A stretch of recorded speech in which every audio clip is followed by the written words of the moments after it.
പന്ത്രണ്ടായില്ലേ?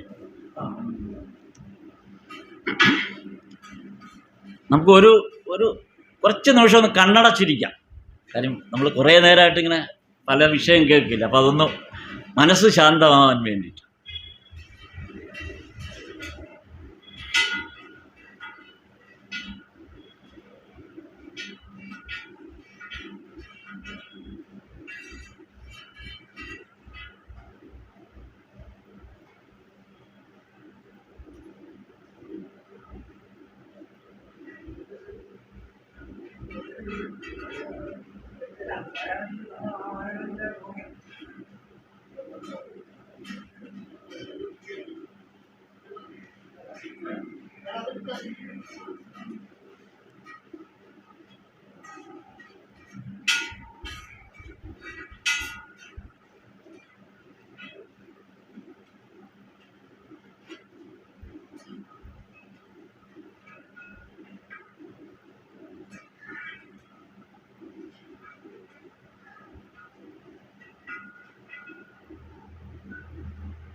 പതുക്കെ കണ്ണു തുറക്കാം.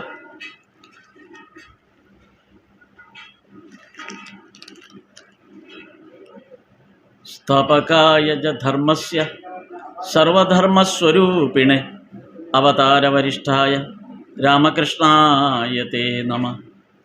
ലജ്ജാപടാവൃതേ നിത്യം ശാരദേ ജ്ഞാനദായികേ പാപേഭ്യോ ന സദാ രക്ഷ കൃപാമയി നമോസ്തുതേ. നമഃ ശ്രീയതിരാജായ വിവേകാനന്ദസൂരയേ സച്ചിത് സുഖസ്വരൂപായ സ്വാമിനേ താപഹാരിണേ.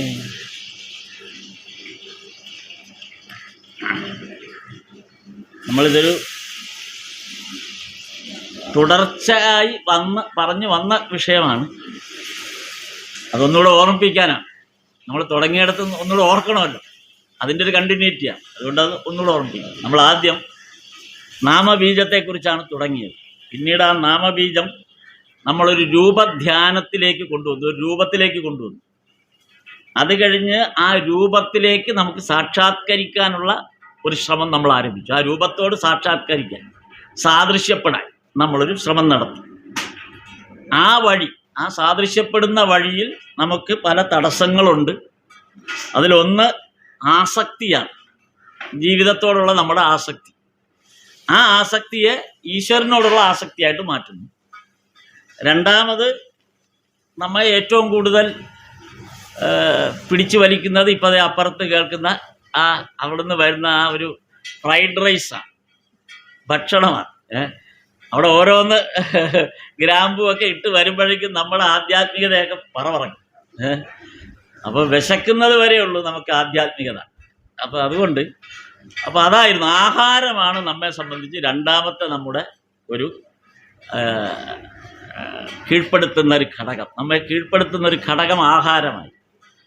പക്ഷെ ആഹാരത്തെ ബ്രഹ്മമായി കണ്ടുകൊണ്ട് ആ ആഹാരത്തെ സേവിക്കാൻ ശ്രമിക്കുമ്പം അതൊരു ആർത്തിയുള്ള വസ്തു ആകില്ല, പക്ഷെ ഒരു സാക്ഷാത്കാരത്തിൻ്റെ വസ്തുവായി മാറും. അതുകൊണ്ടാണ് സ്വാമി പറഞ്ഞത് പ്രസാദം നമ്മൾ കൊണ്ടുപോകണം എന്ന് പറഞ്ഞതിൻ്റെ കാര്യം. ഇനി ഇവിടെ നമുക്ക് അതിൻ്റെ അടുത്ത ഘട്ടം ആണ് ഇന്ന് നമുക്ക് നോക്കാം. ആ ഘട്ടം നോക്കുമ്പോൾ ഇന്നത്തെ ദിവസത്തെ സംബന്ധിച്ചൊരു ചെറിയ പ്രത്യേകത കൂടെ ഉണ്ട്. ഇന്ന് ഭഗവാൻ ശ്രീ സത്യസായി ബാബയുടെ 100ാം ജന്മദിനം കൂടിയാണ്. ഇന്ന് ലോകം മുഴുവൻ അത് ആചരിക്കുന്നുണ്ട്, ആഘോഷിക്കുന്നുണ്ട്. അതിൻ്റെ ചടങ്ങുകളൊക്കെ രാവിലെ 5 മണിക്ക് ആരംഭിച്ചു. നമുക്ക് കിട്ടിയ, ഭാരതത്തിന് കിട്ടിയ വലിയ ഭാഗ്യങ്ങളാണ് ഈ ഗുരുക്കന്മാർ. ഇവരെല്ലാം ഗുരുക്കന്മാരും ഈശ്വരീയ അവതാരങ്ങളും കൂടിയാണ്. രണ്ടും കൂടെ ചേരുന്ന ഒരു കോൺസെപ്റ്റാണ്. അത് രമണ മഹർഷി ആയാലും ശരി, ശ്രീരാമകൃഷ്ണ പരമഹംസരായാലും ശരി, ഷിർദി സായിബാബയായാലും ശരി, ആ മാതാ അമൃതാനന്ദമയി ദേവി ആയാലും ശരി, അങ്ങനെ നിരവധി ആധ്യാത്മിക ഗുരുക്കൾ, ശ്രീശങ്കരൻ, ശ്രീബുദ്ധൻ, അങ്ങനെ ആ കാലം 700-ാം ആണ്ട് മുതൽ തുടങ്ങിയാൽ അതിനും മുമ്പ് അങ്ങനെ നമ്മൾ ഇതുകൊണ്ട് ഈ വലിയൊരു സമ്പത്തിൻ്റെ അവകാശികളാണ് നമ്മൾ. അതുകൊണ്ട് നമ്മളൊന്നിനെയും ഭയപ്പെടേണ്ട കാര്യമില്ല. കാര്യം അത്രയും ഗുരുക്കന്മാരുടെ അറിഞ്ഞും അറിയാതെയുമുള്ള നമുക്ക് അറിഞ്ഞും അറിയാതെയും ആണെങ്കിൽ പോലും അവരെല്ലാം നേരത്തെ സോമൻ സാർ പറഞ്ഞ പോലെ അവരെല്ലാം നമ്മുടെ കൈ പിടിച്ചിട്ടുള്ളത് കൊണ്ടാണ് നമുക്ക് വലിയ അപകടം കൂടാതെ പോകുന്നത്. അല്ല, നമ്മുടെ കഴിവ് കൊണ്ടല്ല നമ്മൾ ഈ രക്ഷപ്പെട്ടു വന്നത്, അവർ നമ്മെ പിടിച്ചതുകൊണ്ടാണ്. ഇപ്പം സത്യസായി ബാബയുടെ ഒരു ഏറ്റവും എനിക്ക് ഇഷ്ടപ്പെട്ട ഒരു ഭാഗം, അദ്ദേഹത്തിൻ്റെ ഈ 100-ാം ജന്മദിനത്തിൽ ഞാൻ ഏറ്റവും ഇഷ്ടപ്പെടുന്ന ഒരു ഭാഗം ഞാൻ നിങ്ങളോടൊന്ന് പങ്കുവെക്കാം. ആദ്യം അദ്ദേഹത്തിൻ്റെ പുട്ടപ്പർത്തി എന്ന് പറയുന്ന ആ കുഗ്രാമത്തിൽ ചിത്രാവതി നദിയുടെ കരയിൽ അദ്ദേഹത്തിൻ്റെ ആ ലീലകൾക്കുള്ള സ്ഥലമായി തിരഞ്ഞെടുത്തപ്പോൾ അവിടെയൊന്നും ആർക്കും എത്തിപ്പെടാൻ പറ്റില്ല. കാര്യം ചിലപ്പോൾ 2, 3, 4 ഒരാഴ്ചയോളം കാളവണ്ടിയിലൊക്കെ നടന്നുമൊക്കെയാണ് ആളുകൾ അവിടെ എത്തിക്കൊണ്ട്, വളരെ ചുരുക്കമാണ്, വിരലിലെണ്ണാവുന്ന ആൾ, ഇത്രയൊക്കെ ഉള്ളൂ. അപ്പോൾ ആ ചിത്രാവതി നദിക്കരയിൽ ഇവരെ എല്ലാം കൂടെ വന്നവർ ഏതാണ്ട് നമ്മളിപ്പോൾ ഈ ഇരിക്കുന്ന ഇത്രയും പേരൊക്കെ ഉള്ളൂ. അത് കൂടുതൽ ഇത്രയും പേര് തന്നെ ഇല്ല, ഇത്രയും വളരെ കുറച്ച് പേരേ ഉള്ളൂ, വിരലിലുണ്ടാവുന്ന കുറച്ച് ആളുകൾ. അപ്പം അവരെ എല്ലാം കൂടെ വിളിച്ചുകൊണ്ട് സന്ധ്യ കഴിയുമ്പോൾ, ഒരു 6-6:30 മണി കഴിയുമ്പോൾ, സൂര്യൻ അസ്തമിച്ച് കഴിഞ്ഞ് ചന്ദ്രൻ ഉദിച്ച് കഴിയുമ്പോൾ ഈ ചിത്രാവതി നദിയുടെ കരയിലേക്ക് പോകും. അവിടെ പോയി എല്ലാവരും കൂടെ വട്ടത്തിലിരിക്കും. ഇരുന്നിട്ട് ആധ്യാത്മിക കാര്യങ്ങൾ ഭഗവാൻ പറയും. കൂടാതെ ആ മണൽ തന്നെ കുഴച്ച് ഉരുട്ടി ഒരു ശിവലിംഗ രൂപത്തിലാക്കി അതിൽ അർച്ചന ചെയ്യും. ഇതായിരുന്നു പതിവ്.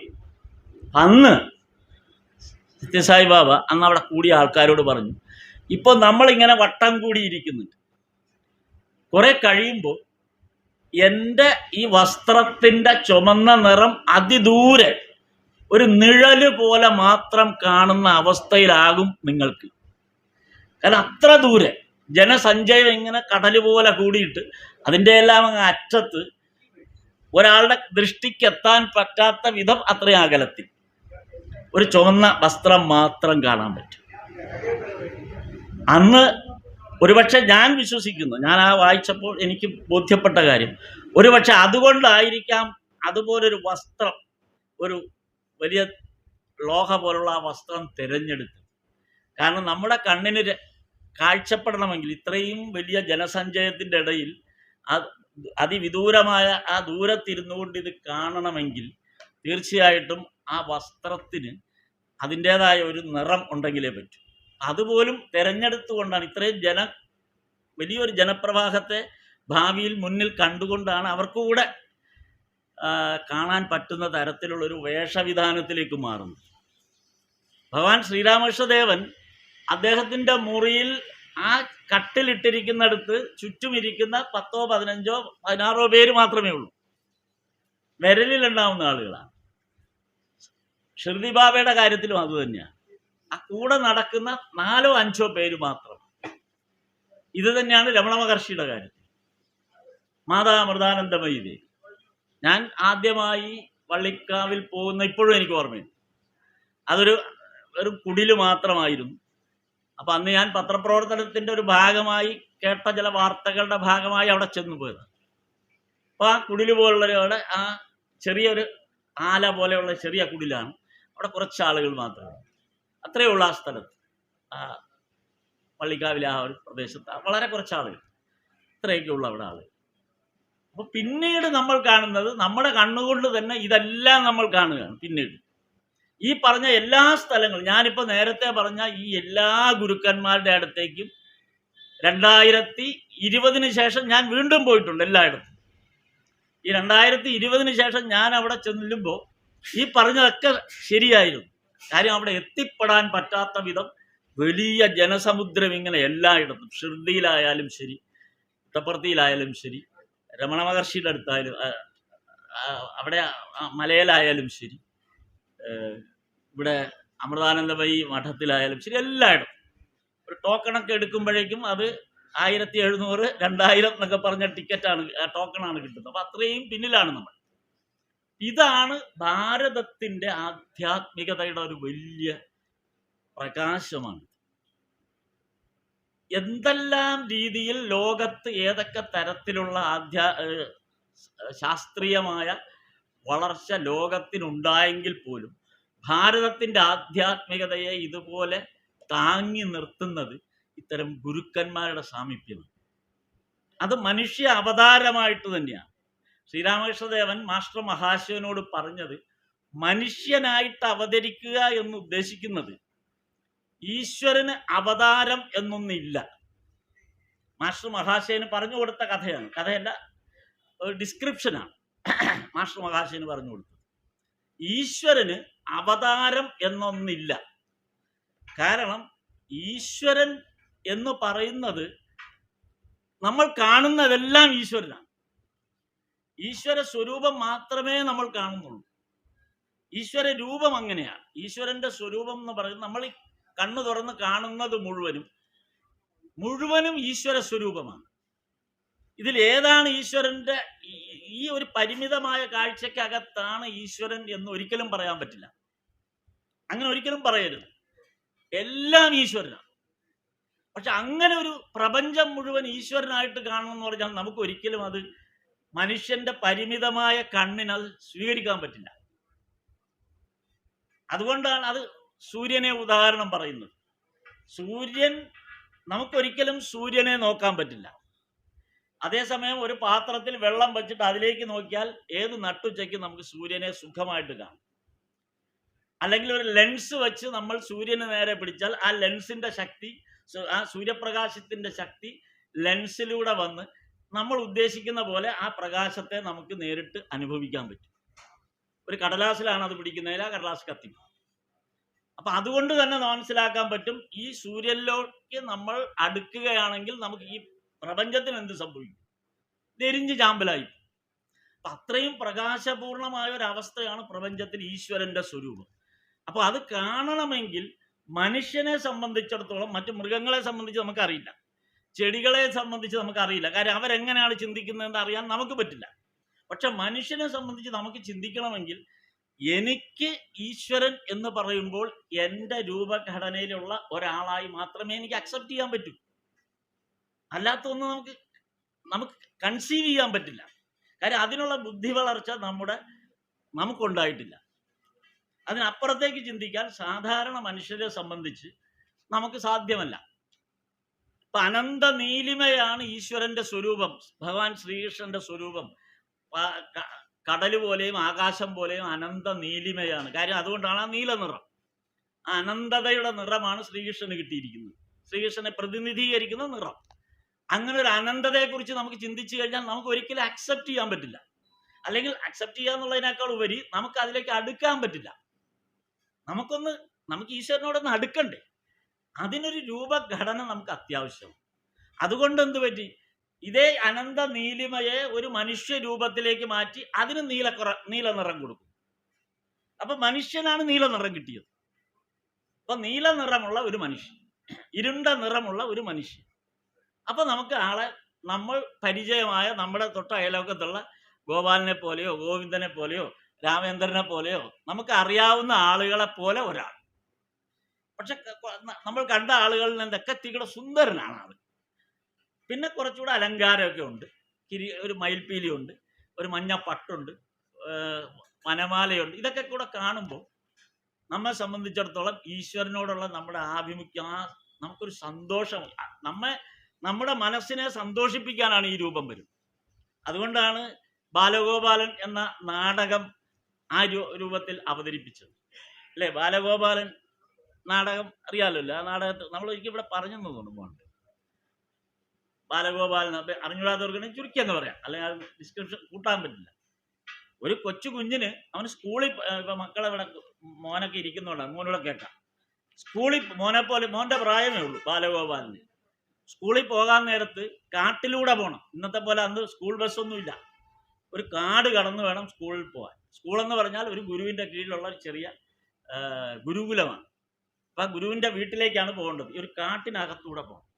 അപ്പോൾ ഈ മോനെ പോലെ അപ്പം മോന് പേടിയായി. ഇരുണ്ട കാട്ടിലൂടെ കടന്നു പോകാൻ പേടിയായി. പക്ഷെ അമ്മയ്ക്ക് ഈ മകനെ എന്നും കൊണ്ടുവരാനോ സാധ്യമല്ല. അപ്പം അമ്മ മകനോട് എന്ത് പറഞ്ഞു എന്ന് വെച്ചാൽ, മോനെ നീ ഒട്ടുകൊണ്ടും പേടിക്കണ്ട. ഈ കാട്ടിൽ നിന്റെ ചേട്ടൻ ഗോപാലൻ ചേട്ടൻ ഈ കാട്ടിലുണ്ട്. ചേട്ടൻ അവിടെ പശുവിനെ മേയ്ക്കുന്ന ജോലിയാണ്. അതുകൊണ്ട് ചേട്ടൻ കാട്ടിലുണ്ട്. നിനക്ക് പേടി തോന്നുകയാണെങ്കിൽ നീ ഗോപാലൻ ചേട്ടനോട് പറഞ്ഞു എന്ന് അമ്മ വെറുതെ പറഞ്ഞതാണ്. പക്ഷെ ഈ കുഞ്ഞ് സ്കൂളിലേക്ക് പോകുന്ന വഴി ഗോപാലൻ ചേട്ടാ, പേടി വരുമ്പോൾ ഗോപാലൻ ചേട്ടാ എന്ന് വിളിക്കുന്നു. ഉടൻ ഗോപാലൻ ചേട്ടൻ്റെ ശബ്ദം കേൾക്കും. നീ പേടിക്കണ്ട, നീ സ്കൂളിൽ പോക്കോ, ഞാനിവിടെ ഉണ്ട് എന്ന് ഗോപാലൻ ചേട്ടൻ പറയും. കുറെ കഴിഞ്ഞപ്പോൾ ഈ കുഞ്ഞ് പറഞ്ഞു എനിക്ക് ഗോപാലൻ ചേട്ടനെ കാണണമെന്ന് വാശി പിടിച്ചു. അങ്ങനെ വാശി പിടിച്ച് കരഞ്ഞപ്പോൾ അവസാനം ഗോപാലൻ ചേട്ടൻ വരികയാണ്. നല്ല നീല നിറത്തിൽ മഞ്ഞ പട്ടുടുത്ത് പീലിയൊക്കെ വെച്ച് വനമാലയൊക്കെ ഇട്ട് കയ്യിൽ ഓടക്കൊള്ളുമായിട്ട് ഗോപാലൻ ചേട്ടൻ വരികയാണ്. ഇവന് വലിയ സന്തോഷമായി. ഇവൻ ഈശ്വരൻ എന്നുള്ള സങ്കല്പം, ഇവൻ്റെ ഗോപാലൻ ചേട്ടനാണ്. അങ്ങനെ ഗോപാലൻ ചേട്ടനോട് കളിക്കുന്നു. ഗോപാലൻ ചേട്ടൻ്റെ കഴുത്തി കിടക്കുന്ന മാല യവനിട്ട് കൊടുക്കുന്നു. ഗോപാലൻ ചേട്ടൻ്റെ ഫ്ലൂട്ട് എടുത്ത് യവൻ വായിക്കുന്നു. അത് കഴിഞ്ഞ് ഇവർ നമ്മൾ ഓടിക്കളിക്കുന്നു. അങ്ങനെ എല്ലാം കഴിഞ്ഞ് അന്ന് സ്കൂളിൽ പോയി പിരിഞ്ഞു പോയി. ഇവൻ വീട്ടിൽ വന്ന് അമ്മയോട് ഇത് പറഞ്ഞപ്പോൾ അമ്മ അത്ഭുതപ്പെട്ടു. ഇങ്ങനെയൊക്കെ സംഭവിച്ചു. അപ്പൊ ഈശ്വരനെ സാക്ഷാത്കരിക്കണമെങ്കിൽ യഥാർത്ഥത്തിൽ ഈ വനത്തിൽ ഈശ്വരനുണ്ട്, അല്ലെങ്കിൽ നിന്റെ ഗോപാലൻ ചേട്ടനുണ്ട് എന്ന് പറയുമ്പോൾ ഒരു ശബ്ദത്തോടു കൂടി മാത്രം കേൾക്കുന്ന ഈ വനത്തിൽ എവിടെയോ നിൽക്കുന്ന ഒരാളെ നമുക്ക് ഒരിക്കലും സങ്കല്പിക്കാൻ പറ്റില്ല. അപ്പൊ നമ്മൾ വാശി പിടിക്കും. ഈ ബാലഗോപാലൻ എന്ന് പറഞ്ഞ കുഞ്ഞ് വാശി പിടിച്ച പോലെ നമ്മൾ വാശി പിടിക്കും, എനിക്ക് അങ്ങേ കാണണം. അപ്പോൾ എങ്ങനെ കാണണം? ഈ വനത്തിന്റെ രൂപത്തിൽ, ഈ വലിയ പ്രപഞ്ചത്തിന്റെ രൂപത്തിൽ നമ്മുടെ അടുത്ത് വരാൻ പറ്റില്ല. അപ്പൊ നമുക്ക് ഏറ്റവും പ്രിയപ്പെട്ട രൂപത്തിൽ നമ്മുടെ അടുത്തേക്ക് വരിക, നമുക്ക് ഏറ്റവും ഇഷ്ടപ്പെട്ട രൂപത്തിലേക്ക് ഭഗവാൻ കൺവെർട്ട് ചെയ്യപ്പെടുകയാണ് സ്വയം. എന്നിട്ട് ആ രൂപം നമ്മുടെ അടുത്തേക്ക് വരും. അപ്പൊ നമുക്കത് സ്വീകാര്യമാകും. അപ്പൊ നമുക്കത് നമ്മുടെ ഉണ്ണികൃഷ്ണനായി മാറുന്നു, നമ്മുടെ മകനായി വരുന്നു, അല്ലെങ്കിൽ നമ്മുടെ കൂട്ടുകാരനായി വരുന്നു, നമ്മുടെ തോഴനായി വരുന്നു. നമുക്ക് പരസ്പരം കളിക്കാൻ പറ്റുന്നു. ഇതൊക്കെ നമുക്ക് അക്സെപ്റ്റ് ചെയ്യാം. പക്ഷെ നമുക്ക് ഈശ്വരനെ ഒരു മനുഷ്യനായിട്ട് കാണുക എന്ന് അപ്പോൾ പ്രശ്നമായി. ഈ അക്സെപ്റ്റ് ചെയ്ത മുഴുവൻ ഈശ്വര രൂപത്തിലാണ്. പക്ഷെ നമ്മൾ ഒരാളോട് ഈശ്വരൻ മനുഷ്യനായി വരുന്ന അങ്ങനെ, അത് ഗോഡ്മാൻ എന്ന് പറഞ്ഞാൽ സമ്മതിക്കാൻ പറ്റില്ല. അത് തട്ടിപ്പാണ്. ഇപ്പുറത്ത് ശിവകാശി കലണ്ടർ സ്വീകരിച്ചവരാണ് നമ്മൾ, അല്ലേ? ശിവകാശിയിലെ ഏതോ അണ്ണാച്ചി ഇരുന്ന് വരച്ചു കൊടുത്ത പടം വീട്ടിൽ അലങ്കരിച്ച് വെച്ച് നമ്മൾ സ്വീകരിച്ചതാണ്. നമുക്ക് ഒരു ബുദ്ധിമുട്ടുണ്ടല്ലേ? നിതീഷ് ഭരദ്വാജിന്റെ പടം വീട്ടിൽ പൂജിച്ചുകൊണ്ടിരുന്ന ഒരുപാട് വീട് എനിക്കറിയാം, അല്ലെ? നിതീഷ് ഭരദ്വാജ് എന്നല്ലേ അയാളുടെ പേര്. ശ്രീകൃഷ്ണനായിട്ട് അവർ മറ്റേ മഹാഭാരതത്തിൽ, അല്ലെ? നിതീഷ് ഭരദ്വാജ്. ഞാൻ കണ്ടത്, ഞാൻ ഞെട്ടിപ്പോയി. ഞാൻ ആദ്യം ഒരു വീട്ടിൽ, എടപ്പള്ളിയിലെ ഒരു വീട്ടിലാണ് അത് കണ്ടത്. നോക്കിയപ്പോൾ പൂജാമുറിയിൽ നിതീഷ് ഭരദ്വാജിന്റെ പടം. അപ്പൊ ആ അമ്മ എന്നോട് പറഞ്ഞു, ഇങ്ങനെ എനിക്ക് കാണാൻ പറ്റും, നിതീഷ് ഭരദ്വാജായിട്ട് കാണുന്ന എനിക്ക് ഇഷ്ടം. ഗുരുവായൂരപ്പന്റെ വലിയ ഭക്തയാണ്. നാരായണീയം ഗംഭീരമായിട്ട് പെർഫോം ചെയ്യുന്ന ഒരു അമ്മയാണ്. അവിടെ ഇപ്പോഴത്തെ ഗുരുവായൂർ നാരായണ സഭയുടെ ട്രഷററാണ്. ആലോചിച്ച് നോക്കണം. ചെറിയ വെറുതെ സാധാരണ നടക്കുന്നൊരു അമ്മയല്ല. ഇത്രയും വലിയ സംഘാടനത്തിന്റെ ഭാഗമായിരിക്കുന്ന ആ അമ്മയ്ക്ക് അന്ന് ഗുരുവായൂരപ്പൻ എന്ന് പറയുമ്പോൾ നിതീഷ് ഭരദ്വാജാണെങ്കിൽ ഇത്തിരി കൂടെ എളുപ്പമുണ്ടെന്നാണ് പറയുന്നത്. അപ്പൊ ഇതാണ്. അപ്പൊ നമുക്കത് അക്സെപ്റ്റ് ചെയ്യണമെങ്കിൽ, നമുക്കൊന്ന് ഇഷ്ടപ്പെടണമെങ്കിൽ, നമുക്കൊന്ന് സ്നേഹിക്കണമെങ്കിൽ, ഈശ്വരനെ സ്നേഹിക്കണമെങ്കിൽ നമുക്ക് ഇഷ്ടപ്പെട്ട രൂപത്തിൽ മാത്രമേ നമുക്ക് സ്നേഹിക്കാൻ പറ്റൂ. അല്ലാത്തൊരു രൂപം നമുക്ക് സ്വീകരിക്കാൻ പറ്റില്ല. ഇതാണ് നമ്മൾ ഈ പറഞ്ഞു വന്നതിൻ്റെ ഭാഗം എന്ന് പറയുന്നത്. ഇതിൻ്റെ കാരണം എന്ത്? എന്താണ് ഇങ്ങനെ സംഭവിക്കാൻ കാരണം? നമുക്ക് ഇഷ്ടപ്പെട്ട രൂപത്തിൽ നമുക്ക് ഈശ്വരനെ സ്വീകരിക്കുക എന്നുള്ളത് എന്താണ് അതിൻ്റെ കാരണം?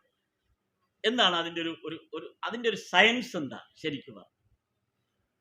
അതാണ് നമ്മൾ ഇന്ന് നമ്മൾ പറഞ്ഞു വന്നതിൻ്റെ കണ്ടിന്യൂഷൻ. അതിലേക്കാണ് നമ്മൾ പോകുന്നത്. അതിൻ്റെ പ്രധാന കാരണം നമ്മുടെ അന്ധക്കരണമാണ്. മനസ്സിലായില്ലേ? അന്ധക്കരണം, മനസ്സ്, ബുദ്ധി, അഹങ്കാരം, പിന്നെ ചിത്തം കൂടെ ചേർക്കാം. മനസ്സ്, ബുദ്ധി, അഹങ്കാരം, ചിത്തം. ഈ 4 കാര്യങ്ങളാണ് നമ്മുടെ അന്ധക്കരണം. ഈ 4 കാര്യം നമ്മുടെ അവകാശമില്ലാതെ തന്നെ നമ്മുടെ ഉള്ളിൽ നിരീശ്വരവാദിയായാലും കൊള്ളാം, ഈശ്വരവാദിയായാലും കൊള്ളാം,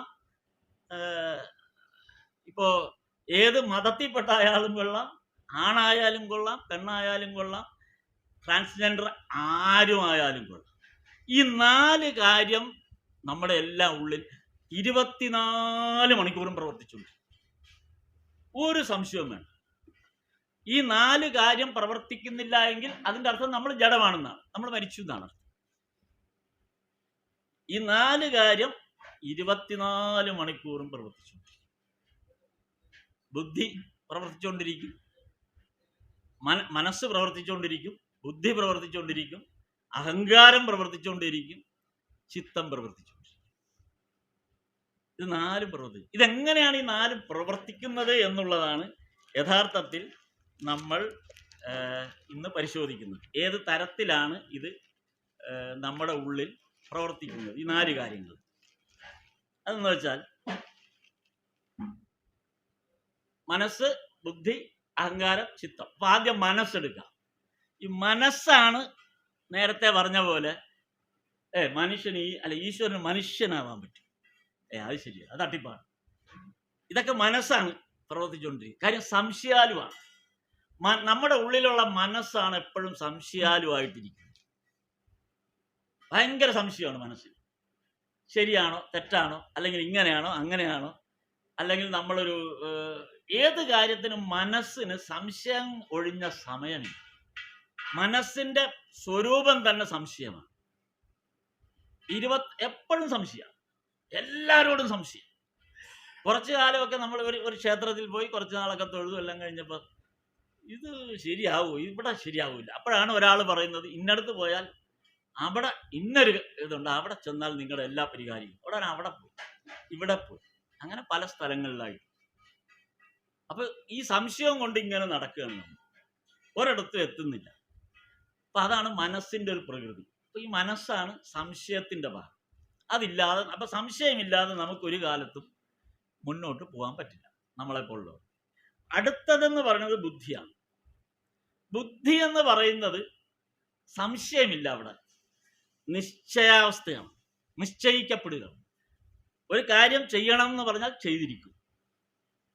ബുദ്ധിക്ക് വേറെ ഇടം വല്ല നോട്ടമൊന്നുമില്ല. അതിന്റെ കോൺസിക്വൻസിനെ കുറിച്ച് ബുദ്ധി ഒരിക്കലും ആലോചിക്കാറില്ല. ബുദ്ധി അതങ്ങ് തീരുമാനമെടുത്ത് അതങ്ങ് പ്രാവർത്തികമാക്കും. ഈശ്വരനെ സംബന്ധിച്ച് നമുക്കുള്ള ആ വിശ്വാസം നമ്മെ അടിയുറച്ചതാക്കുന്നതിന് നമുക്ക് കിട്ടുന്ന ഒട്ടനവധി അനുഭവങ്ങളുടെ അടിസ്ഥാനത്തിൽ ബുദ്ധി അവിടെ നമ്മളെ കൃത്യമായി നിലനിർത്തും, തീരുമാനത്തിലെത്തിക്കും.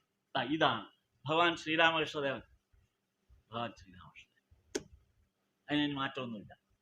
ബുദ്ധി അങ്ങ് ഉറപ്പിച്ചു. ബുദ്ധിയുടെ ഒരു കൈകാര്യം ചെയ്യലാണ്. എനിക്കിനി മറ്റൊന്നും ആലോചിക്കേണ്ടത്, എനിക്ക് 100% ഉറപ്പാണ്. ഈ 100% ഉറപ്പെന്ന് പറയുന്നത് എന്താണ്? യഥാർത്ഥത്തിലുള്ള ഉറപ്പൊന്നുമല്ല.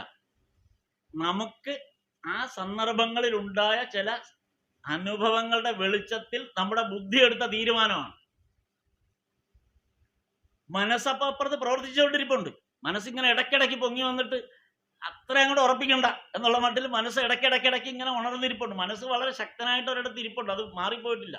ഈ മനസ്സിനെ അടക്കി പിടിച്ചുകൊണ്ടാണ് ബുദ്ധി തീരുമാനിക്കുന്നത് ഈശ്വരൻ. അതിൽ ഇതാണ് ഈശ്വരൻ. അല്ലെങ്കിൽ ശബരിമല അയ്യപ്പനാണ്, 100% അയ്യപ്പൻ ഉള്ളത് കൊണ്ടാണ് കണ്ടില്ലേ സ്വർണ്ണപ്പാളിയൊക്കെ കണ്ടുപിടിച്ചു അയ്യപ്പൻ, ഇനി ഇവരെയൊക്കെ ശരിയാക്കും എന്നൊക്കെ പറഞ്ഞ് പല പല കാര്യങ്ങൾ. ഈ അയ്യപ്പൻ്റെ പണിയാണ് ഈ സ്വർണ്ണപ്പാളി കണ്ടുപിടിക്കണവരെ, അല്ലെങ്കിൽ സ്വർണം കണ്ടുപിടിക്കാനുള്ള ജോലിയൊക്കെ അയ്യപ്പൻ്റെ പണിയാണ്. അപ്പൊ നമ്മുടെ ബുദ്ധിയാണ് അവിടെ അയ്യപ്പൻ. അല്ലെങ്കിൽ എന്ത് പറ്റിയാന് കുറെ കഴിയുമ്പോൾ നമുക്ക് തന്നെ എന്തെല്ലാം വിഷമം വരും.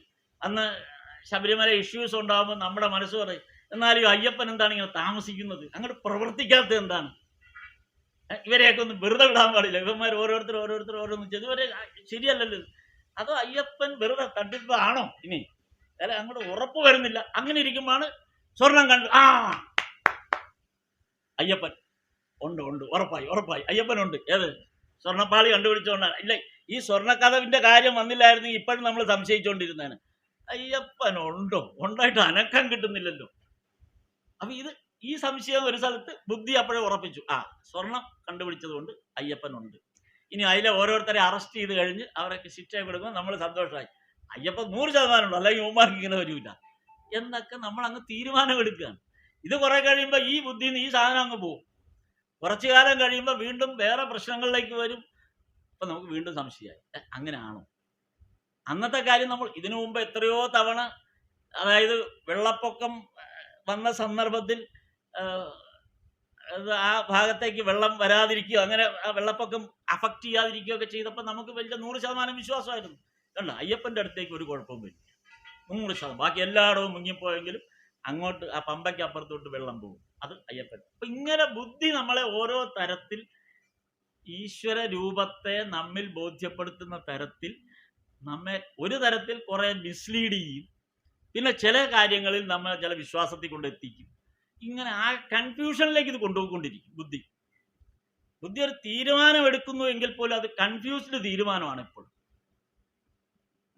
അടുത്ത് വരുന്നത് അഹങ്കാരമാണ്.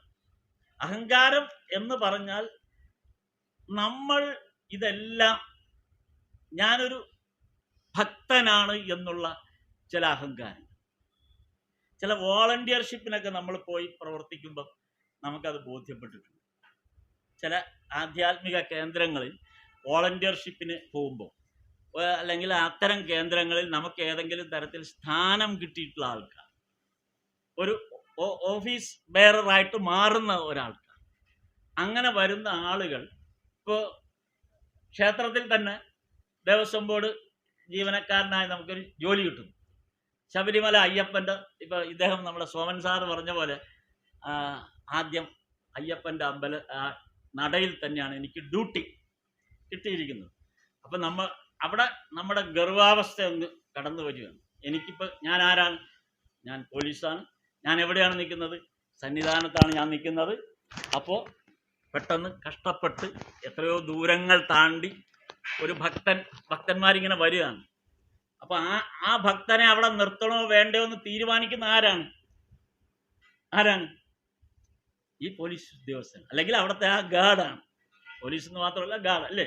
ആ ഗാർഡിന് എപ്പോൾ വേണമെങ്കിലും നമ്മെ എന്ത് ചെയ്യാം? പിടിച്ചങ്ങ് തള്ളി മാറ്റാം. പോകും എന്ന് പറഞ്ഞ് തള്ളി മാറ്റാം.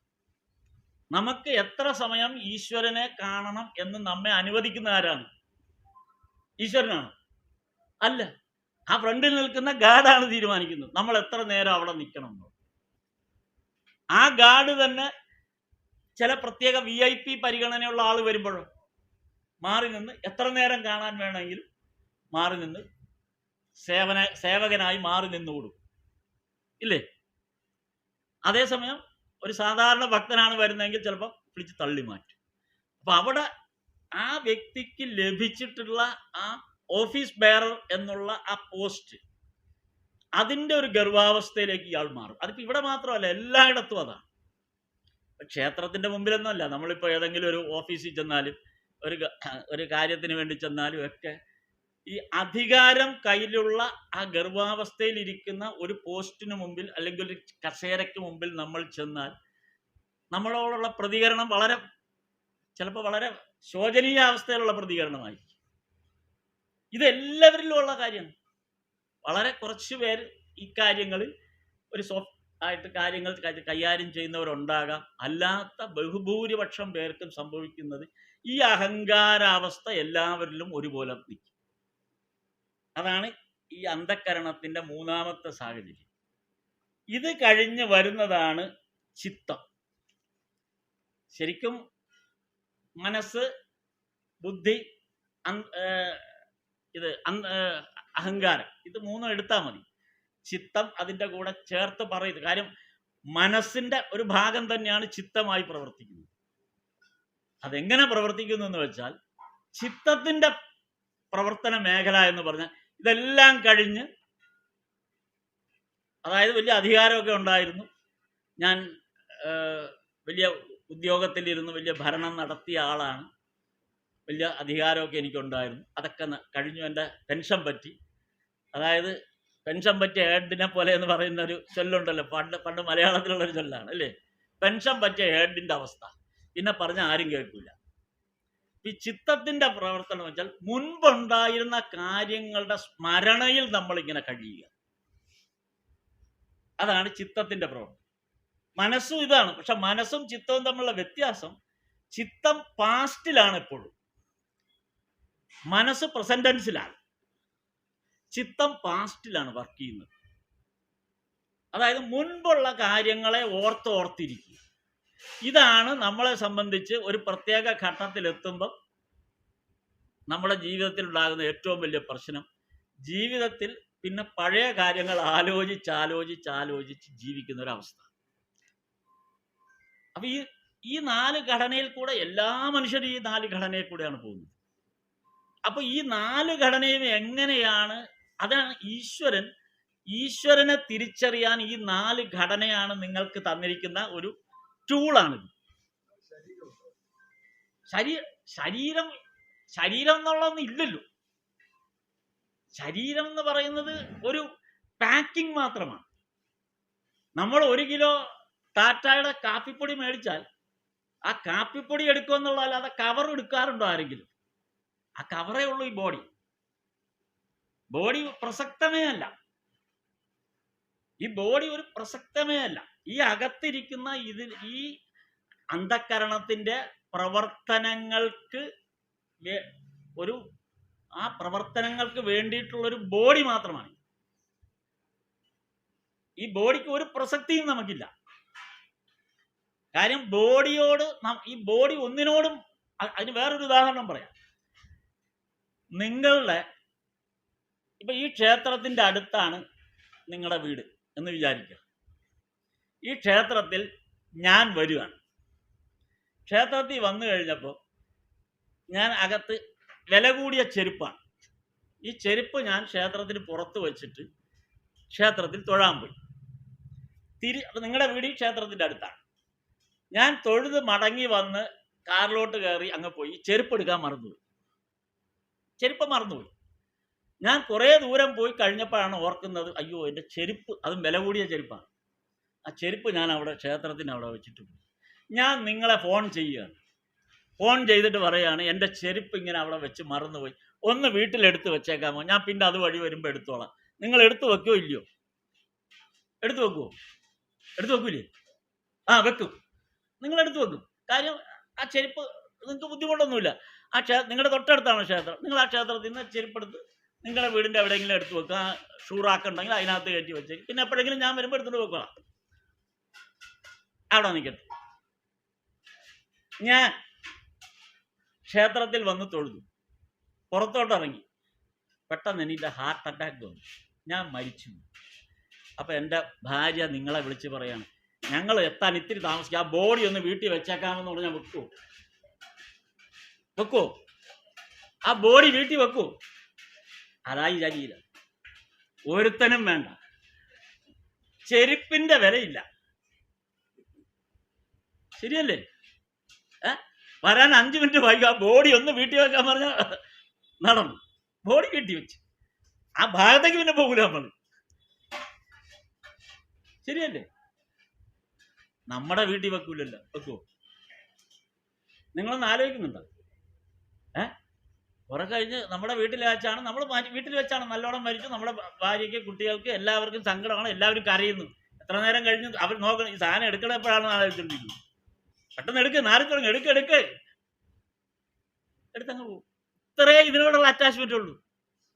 ഈ ബോഡിയോട് അത്രേ പ്രസക്തിയുള്ളൂ ഈ ബോഡി നമ്മളിപ്പോൾ സ്വീകരിക്കുന്നത്, ഈ ബോഡിയെ നമ്മളിപ്പോൾ ഇഷ്ടപ്പെടുന്നത്, നമ്മൾ സ്നേഹിക്കുന്നത് എല്ലാം തന്നെ ഈ ഉള്ളിലിരിക്കുന്ന ഈ അന്ധക്കരണങ്ങളുടെ പ്രവർത്തനം പ്രതിഫലിക്കുന്നതുകൊണ്ടാണ്. അതാണ് ആത്മാവെന്ന് പറയുന്നത്. ഈ ആത്മാവിന്റെ പ്രകാശം അകത്തുള്ളത് കൊണ്ടാണ് നമ്മൾ നിലനിന്ന് പോകുന്നതും.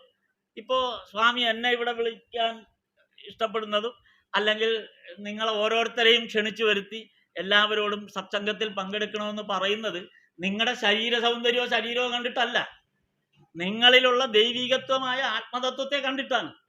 അതിനോടല്ലേ നമുക്ക് കമ്മ്യൂണിക്കേറ്റ് ചെയ്യാൻ പറ്റൂ. അല്ലാതെ ഈ ശരീരത്തോടെ അങ്ങനെ കമ്മ്യൂണിക്കേറ്റ് ചെയ്യും? ശരീരം എത്രയോ തവണ, അതിനേക്കാൾ തമാശ അതല്ല, ശരീരം എത്രയോ തവണ മരിച്ചു കഴിഞ്ഞിരിക്കുന്നു ഈ കാലത്തിനിടയിൽ, ഇല്ലേ? നമ്മൾ ജനിച്ച കാലം മുതൽ ഇപ്പൊ ഈ ഇരിക്കുന്ന 2025 നവംബർ 23 തീയതി വരെയും പല തവണ ഓരോ ദിവസം പ്രതി മരിച്ചുകൊണ്ടിരിക്കുകയാണ്. കാര്യം ഇന്ന് കണ്ട പോലെയല്ല നിങ്ങളെ നാളെ കാണുന്നത്. ഞാനൊരു 50 കൊല്ലത്തിന് ശേഷം 50 കൊല്ലം മുമ്പ് ഞാൻ താമസിച്ചിരുന്ന സ്ഥലത്ത് തൃശ്ശൂർ ഒരു കല്യാണത്തിന് പോയി. 50 കൊല്ലം മുമ്പ് എൻ്റെ കൂടെ ഉണ്ടായിരുന്ന ഒരാളുടെ മകളുടെ കല്യാണമാണ്. ആ മകളുടെ കല്യാണത്തിന് ഞാൻ പോയപ്പോൾ അന്ന് എൻ്റെ അടുത്തുള്ള എനിക്ക് പരിചയമുള്ള ആ കുടുംബത്തിലെ പലരെയും ഞാൻ കണ്ടു. അപ്പം അവരെന്നോട് പറഞ്ഞത്, ഞങ്ങൾക്ക് നിങ്ങളെ വിശ്വസിക്കാനേ പറ്റും, നിങ്ങളാണെന്നേ കരുതുന്നില്ല, ഞങ്ങളുടെ ഉള്ളിലും ആ 50 കൊല്ലമുള്ള രൂപം മാത്രമേ ഉള്ളൂ. അവർക്ക് യാതൊരു വിധത്തിലുള്ള അറ്റാച്ച്മെൻറ്റും എന്നോടില്ല. കാര്യം അവരെന്നെ ഈ 50 കൊല്ലത്തിനിടയിൽ അവരെന്നെ കണ്ടിട്ടേ ഇല്ല. അത് യാദൃച്ഛികമായി പെട്ടെന്ന് ഒരു റീയൂണിയൻ ഉണ്ടായത് കൊണ്ടാണ് അവരെന്നെ മനസ്സിലാക്കിയത്. അങ്ങനെയാണ് അവർ വിളിച്ചത്. ആ ചെന്നപ്പോൾ അവർ പറഞ്ഞതാണ്, നിങ്ങളെ ഒരു തരത്തിലും നമുക്ക് ഒരു ഇഷ്ടവും തോന്നുന്നില്ല എന്ന് പറഞ്ഞു.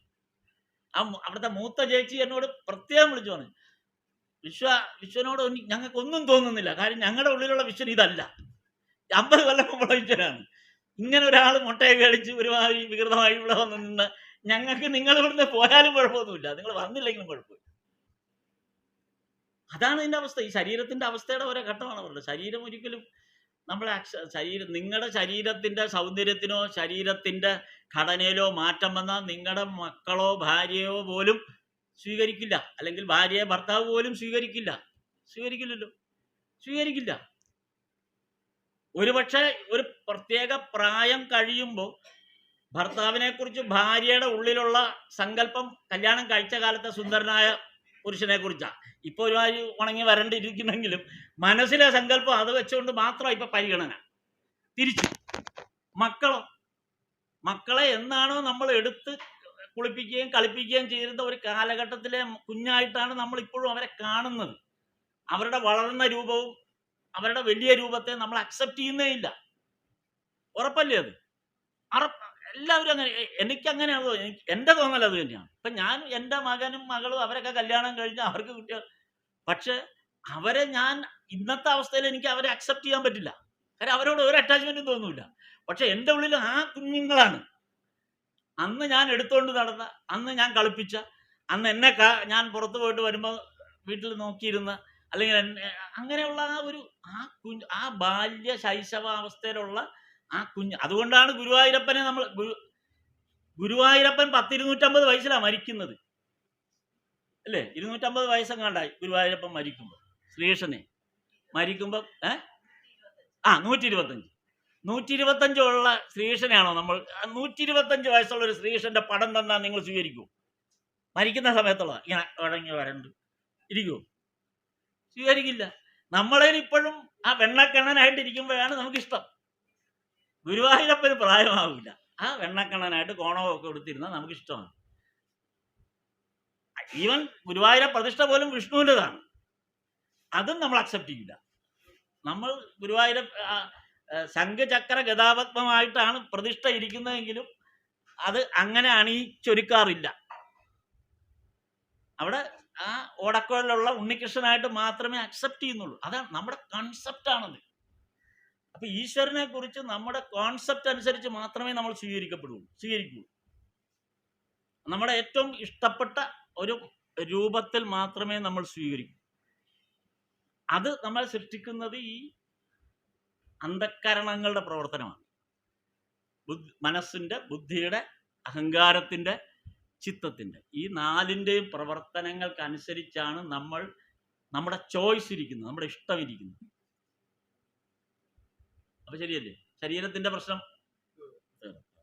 അപ്പൊ അടുത്തത് നമുക്കിനി അടുത്ത ഇതിലേക്ക് പോകാം. അപ്പൊ നമ്മളിവിടെ ഇപ്പൊ പറഞ്ഞു വന്ന ആ വിഷയത്തിലേക്ക് കടന്നു വരാം. അതായത്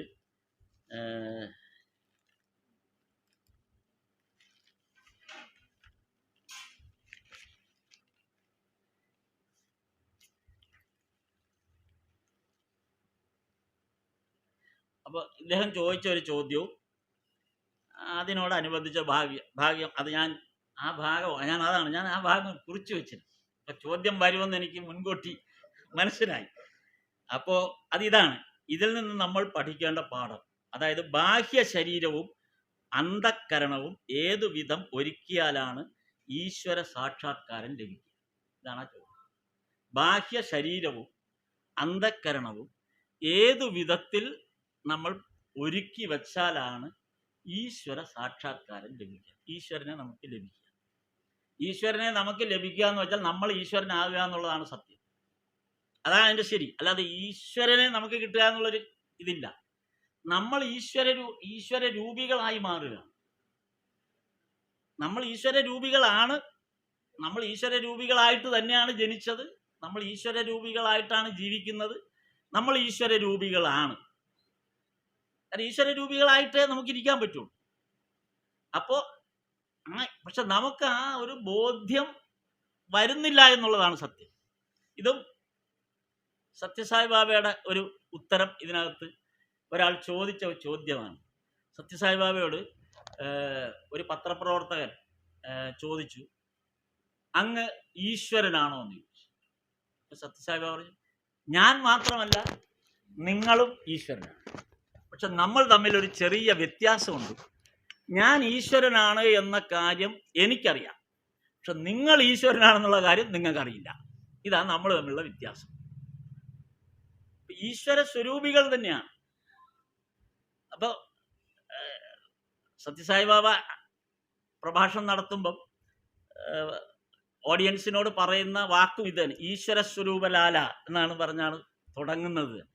കാര്യം നിങ്ങളെല്ലാം ഈശ്വരൻ്റെ സ്വരൂപങ്ങളാണ്.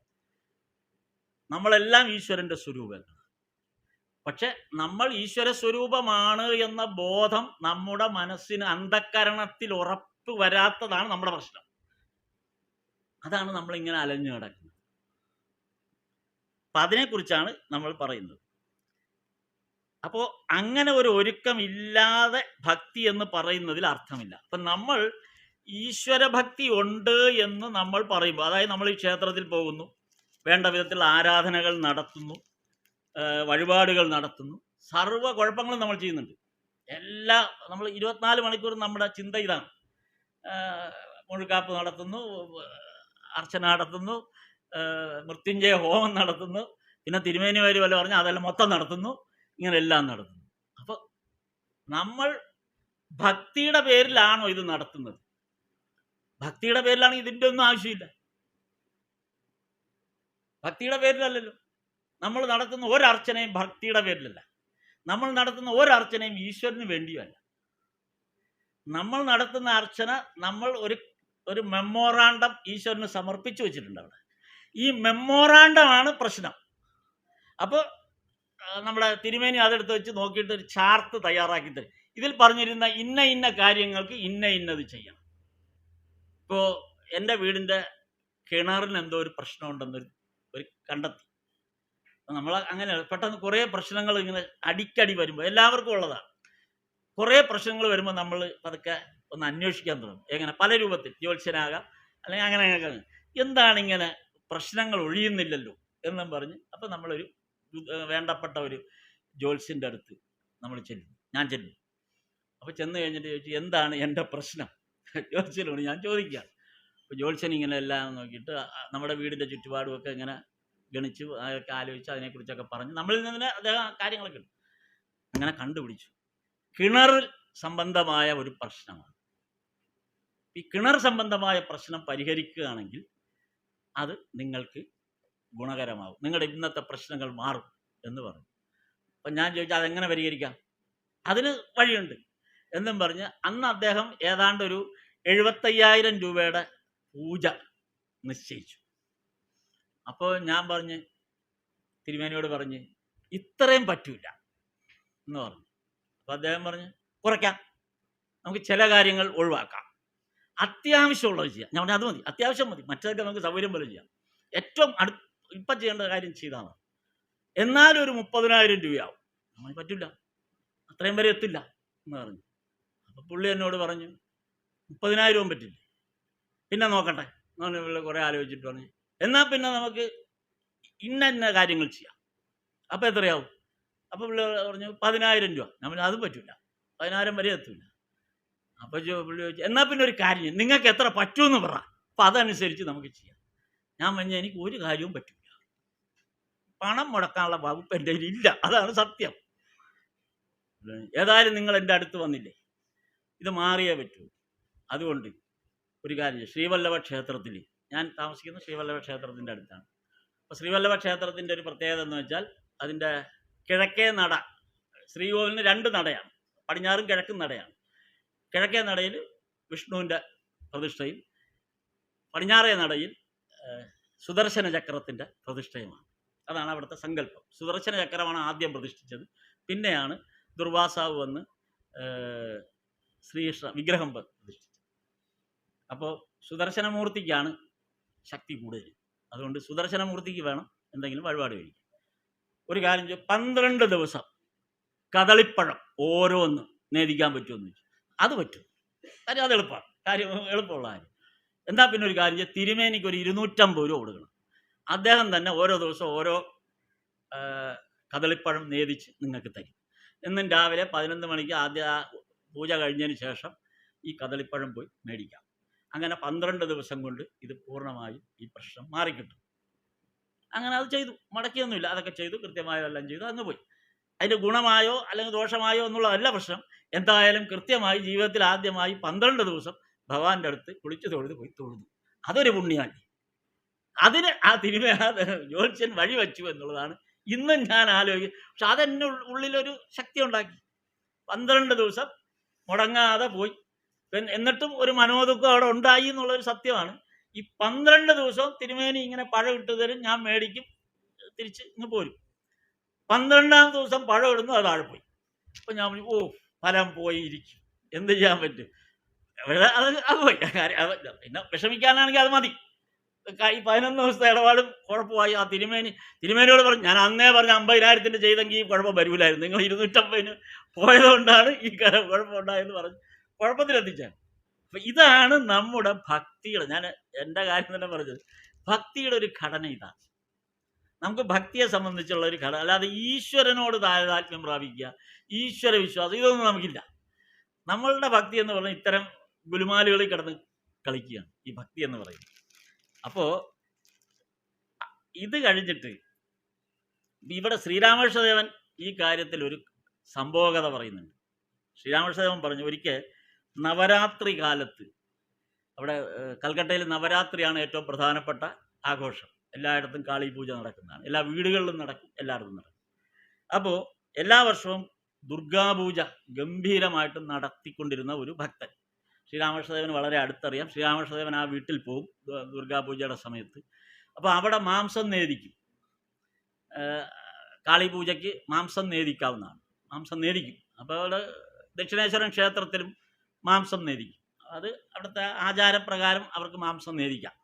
അപ്പോൾ ഈ ഭക്തൻ്റെ വീട്ടിൽ ഗംഭീര പൂജയാണ്. എല്ലാ വർഷവും ഗംഭീരമായിട്ട് പൂജ നടത്തും. നാൾക്ക് നാൾ ഓരോ വർഷവും അത് കൂടുതൽ ഭംഗിയാക്കുമെന്നുള്ളൂ. ശ്രീരാമകൃഷ്ണദേവൻ അവിടെ പോകാറുണ്ട്, ഭക്തനെ കാണാറുണ്ട്, ഇതെല്ലാം കഴിഞ്ഞെല്ലാം ചെയ്യും. ഒരു ഘട്ടത്തിൽ ചെന്നപ്പോൾ വലിയ ആഘോഷമൊന്നും കണ്ടില്ല. ഒരു ദുർഗാപൂജയ്ക്ക് ഭഗവാൻ അവിടെ ചെന്നപ്പം വലിയ ആഘോഷമൊന്നും കാണുന്നില്ല. നേദ്യമൊന്നും വേണ്ടത്ര ഫലമായിട്ട് മാംസം അങ്ങനെയുള്ളതൊന്നും നേദിച്ചിട്ടൊന്നുമില്ല. സാധാരണ വളരെ കുറവാണ് ചടങ്ങുകളൊക്കെ. അപ്പോൾ ശ്രീരാമകൃഷ്ണദേവൻ ഈ ഭക്തനോട് ചോദിച്ചു, എന്ത് പറ്റി, ഇപ്പോൾ പഴയ പോലെ അല്ലല്ലോ, ആഘോഷമൊക്കെ വളരെ ചുരുങ്ങിപ്പോയല്ലോ, എന്ത് പറ്റി, എന്താ കാര്യം? അത് മോണയൊക്കെ ഇപ്പം പല്ലിന് ബലം കുറഞ്ഞു. അതിന് പല്ലിന് ബലം കുറയുന്നതും ഈ നവരാത്രി പൂജയും തമ്മിൽ എന്ത് വന്ന്? അല്ല, മാംസമൊന്നും കഴിക്കാൻ പറ്റില്ല ഇപ്പോൾ, പിന്നെ വെറുതെ വെച്ചെന്തിന്, അതുകൊണ്ട് ഞാനിപ്പോൾ വെക്കാറില്ല. അപ്പോൾ ആലോചിച്ച് നോക്ക്, ഇത് ശ്രീരാമകൃഷ്ണദേവൻ പറഞ്ഞ കഥയാണ്. അപ്പോൾ അയാൾക്ക് കഴിക്കാൻ പറ്റാതായപ്പോൾ അയാൾ ഈ പൂജ നിർത്തി. കാരണം അയാൾക്ക് കഴിക്കാൻ വേണ്ടിയിട്ടാണ് ഈ കളി മുഴുവൻ കളിച്ചുകൊണ്ടിരുന്നത്. ഇതാണ് നമ്മുടെ, ഇപ്പോൾ എന്നോട് ചിലർ വിളിച്ചു പറയുന്നത്, ഇവിടെ അമ്പലപ്പുഴ പാൽപ്പായസം കിട്ടുമോ? ഭഗവാനുള്ള സ്നേഹം കൊണ്ടാണ്. ആരോ പറഞ്ഞു അമ്പലപ്പുഴ പാൽപ്പായസം എന്ന് പറഞ്ഞാൽ എന്ത് രുചിയാണെന്ന് അറിയാമോ? അപ്പോൾ അത് കിട്ടുക, ആ രുചി കിട്ടാൻ വേണ്ടിയിട്ട് ഇതിനു വേണ്ടി ശ്രമിക്കുക എന്നുള്ളതാണ്. അല്ല, നമ്മളൊരിക്കലും ഈ വഴിപാടുകൾക്കോ ഈ പ്രസാദങ്ങൾക്കോ ഈശ്വരനുമായിട്ട് നമ്മൾ കണക്ട് ചെയ്യുന്നില്ല. അതാണ് ശ്രീരാമകൃഷ്ണദേവൻ പറഞ്ഞത്, ഇയാളുടെ മോണയിലെ പല്ലൊക്കെ പൊഴിഞ്ഞു പോയി അല്ലെങ്കിൽ ബലം കുറഞ്ഞപ്പോൾ ഇയാൾ ഇറച്ചി നേദിക്കുന്ന പരിപാടി നിർത്തി. കാര്യം എല്ലാവർക്കും തിന്നാൻ വേണ്ടി ഞാനെന്തിന് ഇറച്ചി നേദിക്കണം, എനിക്ക് കഴിക്കാൻ വേണ്ടിയിട്ട്. അപ്പോൾ സ്വന്തം ഭക്ഷണത്തിന് വേണ്ടിയിട്ടാണ് അദ്ദേഹം ഈ പൂജ നടത്തിക്കൊണ്ടിരുന്നത്. ഇതാണ് നമ്മുടെ ഭക്തിയെക്കുറിച്ച് പറയാനുള്ളതാണ്. ഇതിൻ്റെ ഒരു വലിയ തമാശ എനിക്ക് ഇത് പറഞ്ഞപ്പോഴാണ് ശബരിമല ഭക്തിയുടെ കാര്യം. അപ്പം ശബരിമലയിൽ ചെന്ന് നമ്മൾ തൊഴുത് ഇറങ്ങിക്കഴിഞ്ഞാൽ ആദ്യത്തെ പരിപാടി അരവണയും അപ്പവും മേടിക്കുക എന്നുള്ളതാണ്. അതാണ് പ്രധാന പരിപാടി. അതിനു വേണ്ടി എന്ത് ത്യാഗവും സഹിക്കും എന്നുള്ളതാണ്. അപ്പം ഞങ്ങളൊരു ഗ്രൂപ്പായിട്ട് ചെറുപ്പകാലത്താണ് അവിടെ പോയി.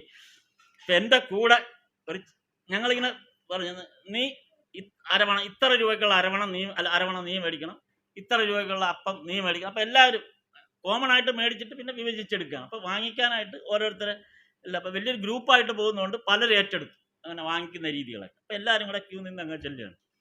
അങ്ങനെ ഈ അപ്പം നേദിക്കുന്ന കൗണ്ടറിൽ എൻ്റെ മുമ്പിലിരിക്കുന്ന ആളാണ് അപ്പം മേടിക്കേണ്ടത്. അപ്പോൾ 250 അപ്പം എങ്ങാണ്ട് മേടിക്കണം. അപ്പോൾ ഈ കൗണ്ടർ ഇത്രയേ ഉള്ളൂ. അപ്പം അപ്പം ഇങ്ങോട്ട് എടുക്കണ്ടേ, ഉടനെ ഇയാൾ ഉടുത്തിരുന്ന മുണ്ടൂരി അങ്ങോട്ട് കൊടുക്കുകയാണ് ഈ കൗണ്ടറിൽ കൂടെ. നിക്കറിട്ടിട്ട് ഉടുത്തിരുന്ന മുണ്ടൂരി കൗണ്ടറിൽ കൊടുത്തു. കൗണ്ടറിൽ ഇരിക്കണ പൊട്ടച്ചാരം ചെയ്ത് ഈ അപ്പം എല്ലാം കൂടി ഇട്ട് അതിനകത്തിട്ട് ഒരു കെട്ടാക്കി. ഇതെങ്ങനെ തിരിച്ചു വരും? ഇതാണ് അവിടുത്തെ ഇത് നടന്ന സംഭവമാണ്. അപ്പം ഇത് കഴിഞ്ഞപ്പോഴാണ് അയ്യോ, എന്നിട്ട് അവസാനം ഇതെല്ലാം അഴിച്ചു കളഞ്ഞിട്ട് തുണി ഇങ്ങോട്ട് തിരിച്ചെടുത്ത് തുണി ഇങ്ങനെ കൗണ്ടറിൻ്റെ വെളിയിൽ പിടിച്ചു. എന്നിട്ട് അയാൾ ആ ഓട്ടയെ കൂടെ തള്ളിയിട്ട് ഇങ്ങോട്ട്. ഇതാണ് ഈ ആവേശം. നമ്മൾ ഈ പ്രസാദം മേടിക്കാനുള്ള ആവേശം ഇതാണ്. ഇത്തരത്തിലാണ് നമ്മുടെ ഒരു ഈശ്വര സാക്ഷാത്കാരത്തിൻ്റെ ഘടനകൾ നമ്മൾ ചുറ്റും കാണുന്ന ഘടനകളാണ്. അപ്പോൾ ഭക്തിയെ സംബന്ധിച്ച്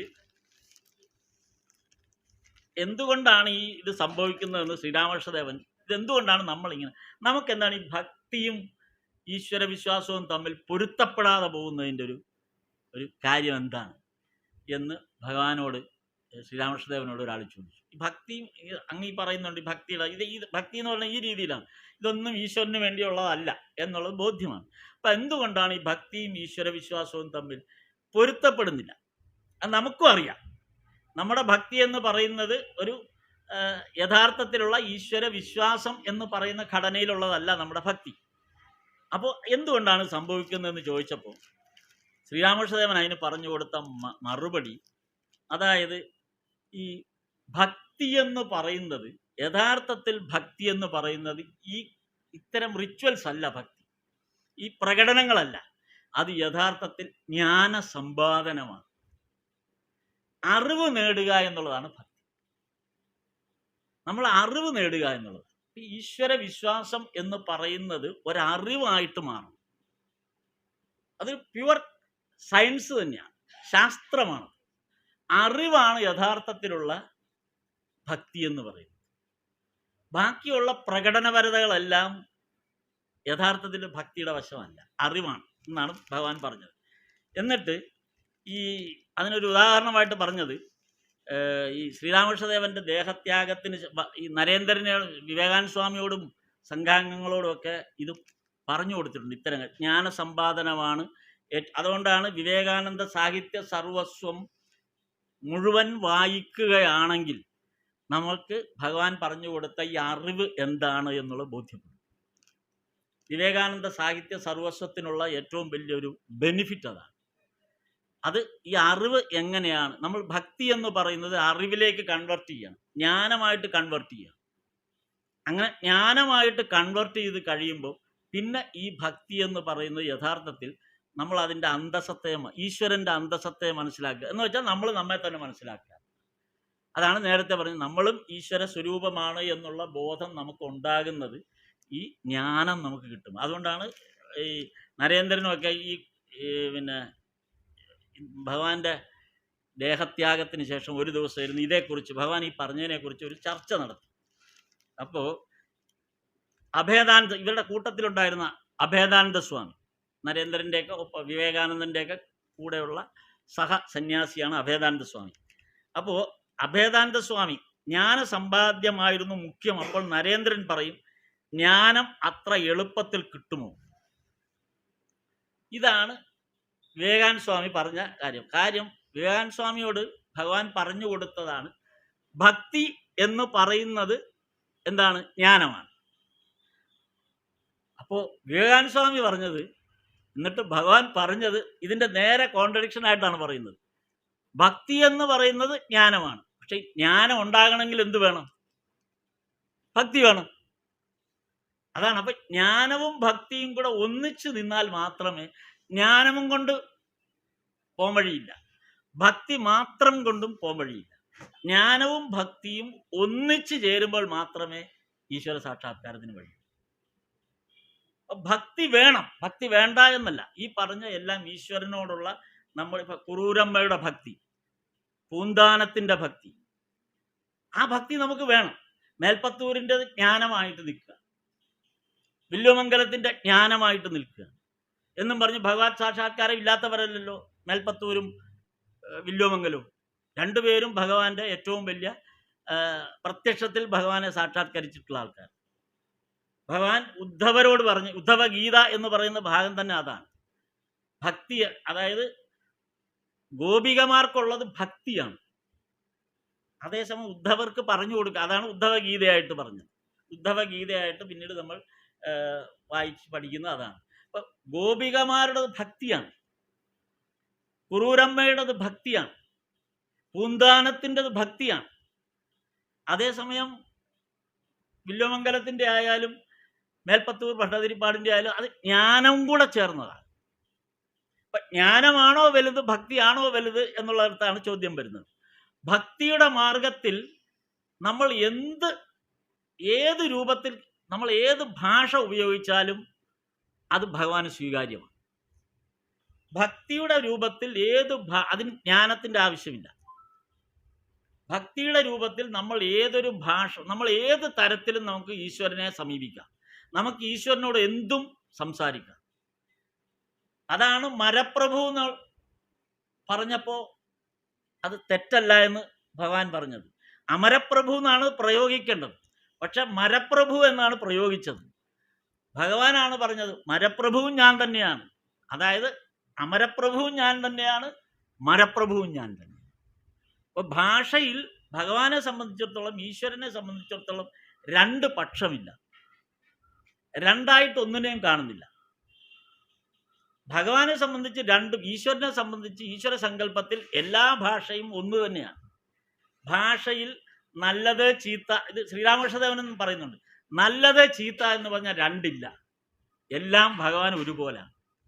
അതുകൊണ്ടാണ് ഈ ലോകത്ത് എത്രയോളം നന്മയെ സൃഷ്ടിക്കപ്പെട്ടിട്ടുണ്ടോ അത്രയും തിന്മയും സൃഷ്ടിക്കപ്പെട്ടിട്ടുണ്ട്. ഇപ്പം നേരത്തെ ഇവിടെ എപ്പോഴോ പറഞ്ഞു പോയപ്പോൾ അങ്ങനെ ഒരു ഭാഗം ഇവിടെ പരാമർശം വന്നു. കാര്യം ഈ എല്ലാവരും ഈശ്വരൻ അറിയാമല്ലോ, ഇവിടെ നന്മ മാത്രമാണ് വേണ്ടതെന്ന് ആണ് എല്ലാം ഉദ്ഘോഷിക്കുന്നത്. എന്നാൽ പിന്നെ നന്മ മാത്രം അങ്ങ് പോരെ ഇവിടെ, എങ്കിൽ പിന്നെ ബുദ്ധിമുട്ടൊന്നുമില്ലല്ലോ. ഈ തിന്മകൾ എന്തിനിവിടെ വന്നു? ഈ തിന്മ ആര് സൃഷ്ടിച്ചു? നന്മയും സൃഷ്ടിച്ചത് തിന്മയും സൃഷ്ടിക്കുന്നത് ഒരേപോലെയാണ്. രണ്ടും ഈശ്വര സൃഷ്ടിയാണ്. ഈശ്വരൻ ഇത് രണ്ടും രണ്ടല്ല, നല്ലതും ചീത്തയുമില്ല. ഈശ്വരന് രണ്ടും ഒന്നാണ്, രണ്ടു ഭാഗവും ഒന്നാണ്. പൗണ്ഡ്രകനോടുള്ള സ്നേഹവും ശിശുപാലനോടുള്ള സ്നേഹവും ഹിരണ്യകശിപുവിനോടുള്ള സ്നേഹവും എല്ലാം ഒരുപോലെ തന്നെയാണ്. പ്രഹ്ലാദനോടുള്ള വ്യത്യസ്തമാണെന്നല്ല പറയുന്നു, അല്ലെങ്കിൽ ധ്രുവനോടുള്ളത് വ്യത്യസ്തമല്ല എന്നാണ്. രണ്ടും ഈശ്വര സങ്കല്പത്തിൽ രണ്ടും ഒരേ അപ്രോച്ചാണ്. കാര്യം കുറെ കൂടെ പ്രഹ്ലാദനേക്കാൾ കൂടുതൽ, ധ്രുവനേക്കാൾ കൂടുതൽ സദാസമയം ഈശ്വര സ്മരണയിൽ കഴിഞ്ഞവരാണ് ഹിരണ്യകശിപുവും ശിശുപാലനും ഒക്കെ. കാര്യം അവർക്ക് ഈ കൃഷ്ണനെ വിട്ടൊരു ചിന്ത പോലും ഇല്ലായിരുന്നു, അല്ലേ? അവർ 24 മണിക്കൂറും കംസൻ കൃഷ്ണൻ ജനിച്ച കാലം മുതൽ സ്വയം മരണപ്പെടുന്ന നിമിഷം വരെ 24 hours കൃഷ്ണനെ മാത്രം ചിന്തിച്ച ആളാണ് കംസൻ.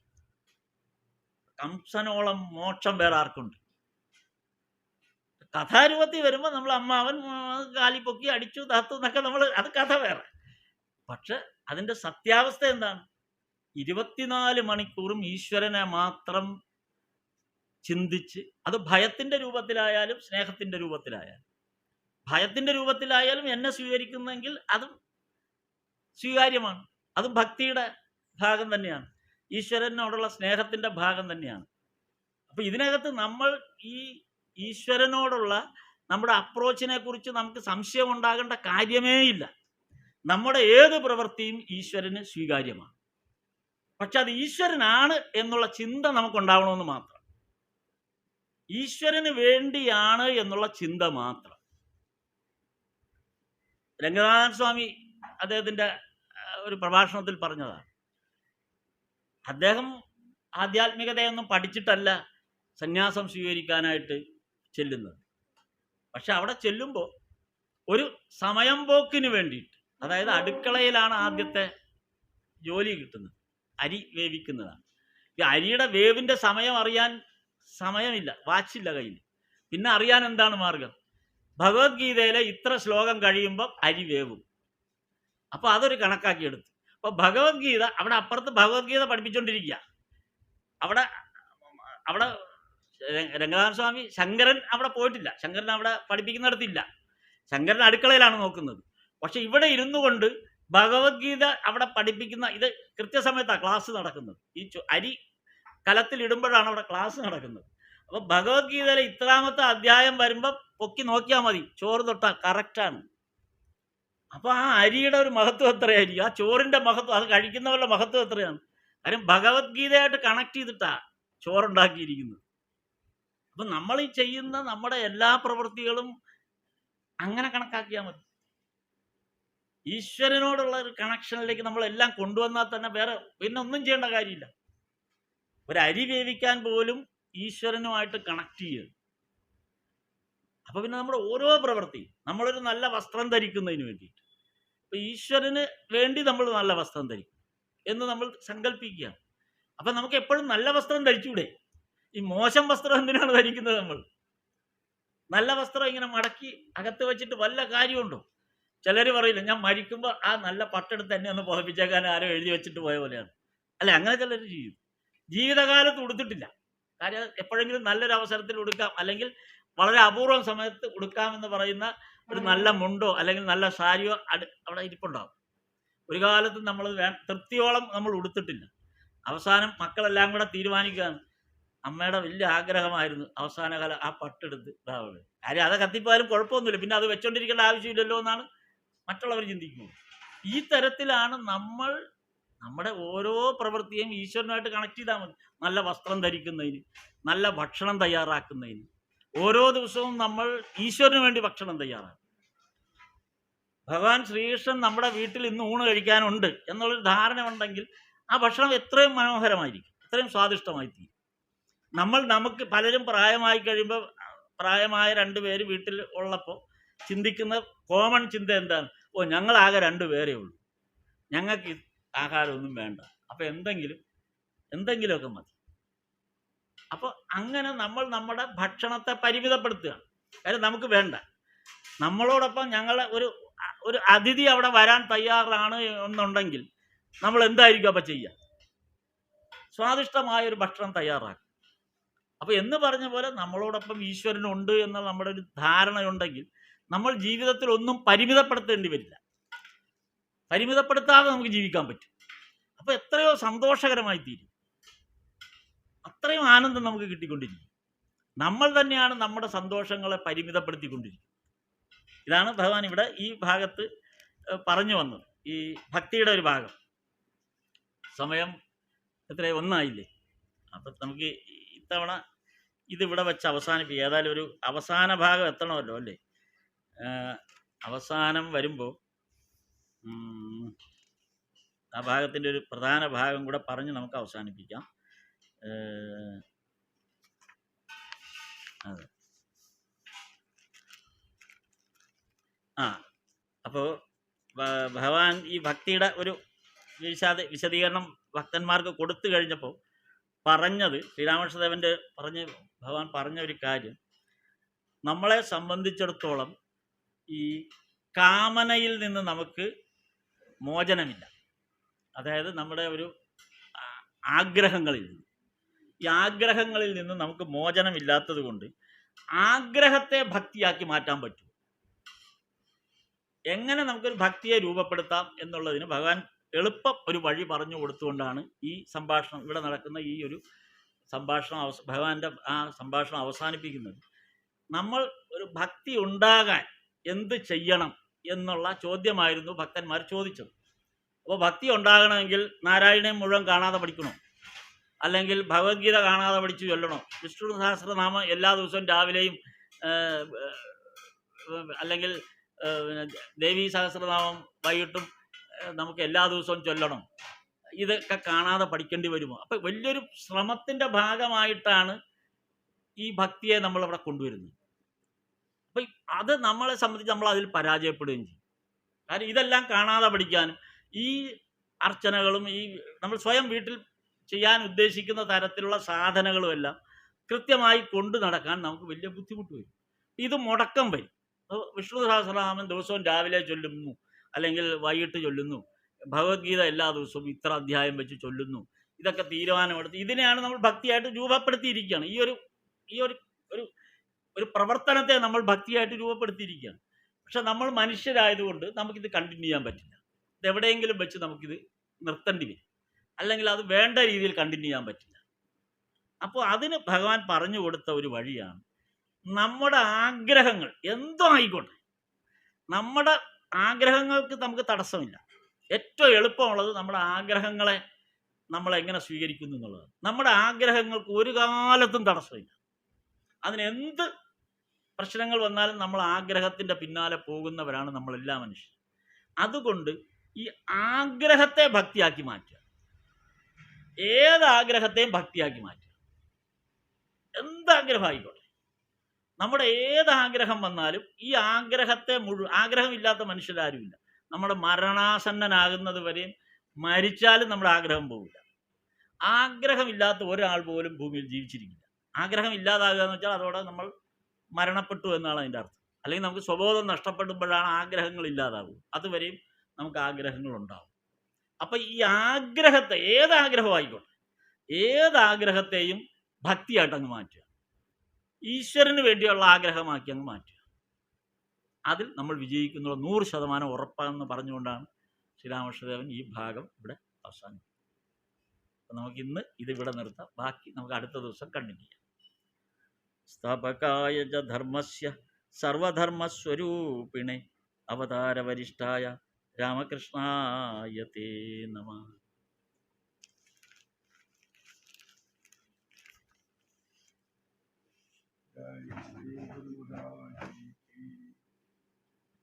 जय श्री महामाई की जय, जय श्री स्वामी महाराज की जय, जय श्री